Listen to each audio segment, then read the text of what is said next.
Rise of Iron has everything you'd expect from a new Destiny expansion. We got a whole new suite of brand new weapons. We have multiplayer with 3 new maps, got a new mode called Supremacy, got private matchmaking. We needed a raid. I don't think we could have shipped Rise of Iron without a brand new raid.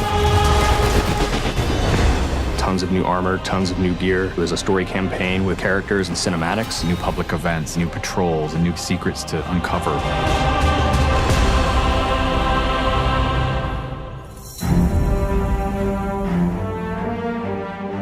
Rise of Iron is about looking at this story that's existed in the Destiny universe, this character, Lord Saladin. I am the lone sentry, and my watch is eternal. It's this journey to understand the past, what happened to these great heroes. The Iron Lords are gone, but our fight is far from over. And through that process, you're saving humanity, you're becoming an Iron Lord yourself, you're getting to wield a giant axe.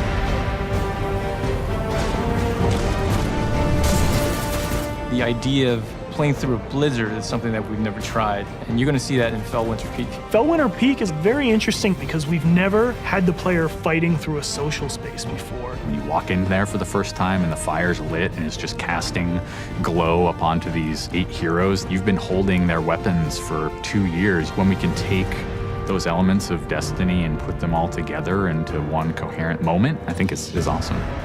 It is time to finish what I began so very long ago. Come, Guardian, help me give my friends the rest they deserve. This is the Guardian's journey with Saladin. He's sending you out into kind of a land that's been forgotten in the Cosmodrome. You're going into Earth, but it's changed, it's actually expanded. You'll see the plague lands, post-apocalyptic sky, there's lava welling up from the ground. We know the Devils have been digging into the Cosmodrome for years. They've been looking for something. Well, what they found is Siva. It is a nanotechnology that can be used to shape things, but they're not trying to use it to build, they're trying to use it to destroy. They've started mutating their bodies, turning themselves into giant monsters, transforming the landscape, even of the Cosmodrome, into this horrible, burning fortress world. Hell's loose in old Russia. Every second we stand here, Siva's influence spreads and the Devil Splicers grow more powerful. Keep fighting, Guardian.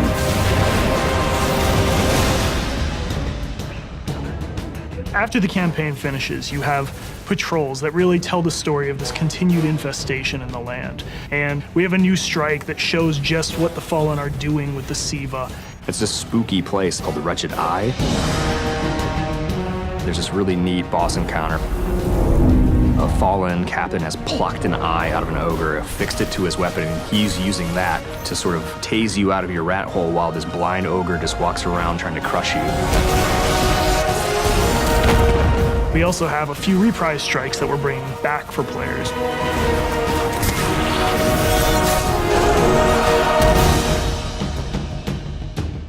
We very consciously set out to create a journey. This is arc of claustrophobia, space inside the wall. And then you get on top of it, and it's sort of this amazing breath of fresh air. You get this vista from the Cosmodrome, it's lit on fire, and there's this death Zamboni who's just trying to crush your bones to dust. This giant machine with a ball arm, spikes on it. What does it mean in a raid when you've got to run? I actually want that tension to exist. There's something really emotionally powerful about going on a journey, reaching to the top of the mountain, and then crashing back down, confined once again.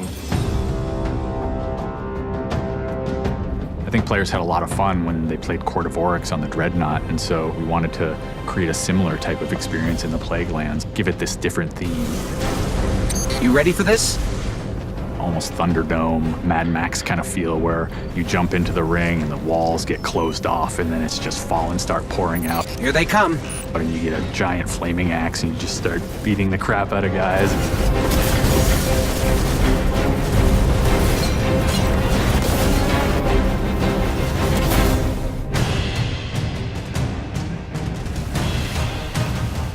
We thought, how can we increase the ways that you express the way you like to play? And what we came up with was putting different talents on the artifacts. The artifacts are these relics of the fallen Iron Lords. So you'll quest to earn one of those, and then your last step of that is taking that artifact to the statue of the fallen Iron Lord, fully empowering that for you to use as a player. Whether it's negating all the dot damage in the Crucible, or whether it's infinite sprint, or turning Fallen onto your side. Which is really, really cool, by the way. The artifacts that Tyra offers change every week. So there'll always be something new and exciting for players following the campaign.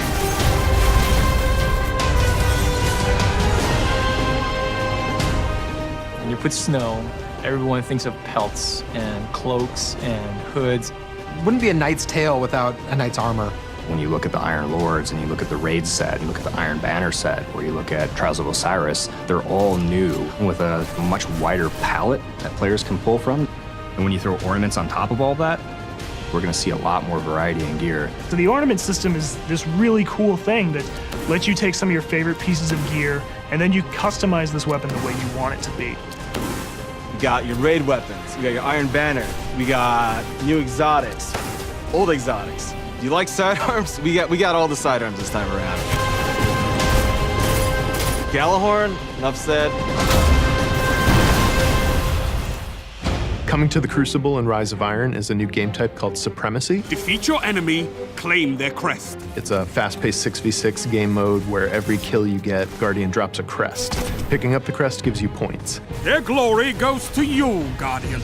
It's a constant battle over picking up crests and making sure that you're with your team and not out of position. If you pick up an enemy crest, you deny the enemy those points.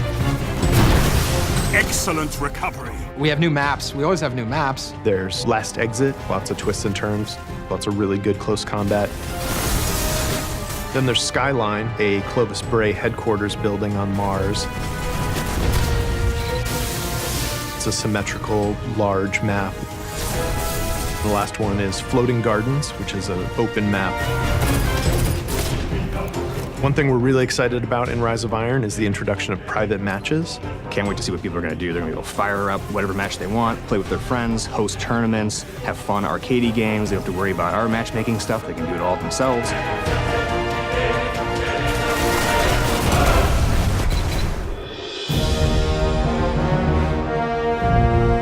Sometimes when I play and I have headphones on and I'm in that world, I get little chills because it's not just the effects and the amazing graphics, it's the audio that helps reinforce the journey that you're going through.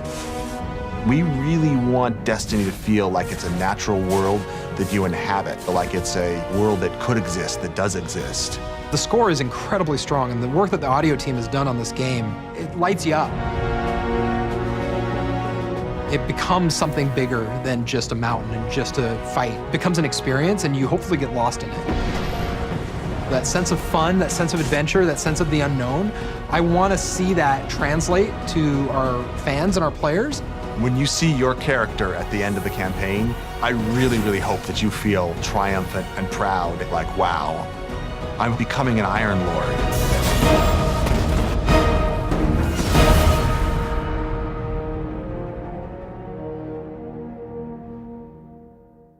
The ultimate Destiny experience is on PlayStation. PlayStation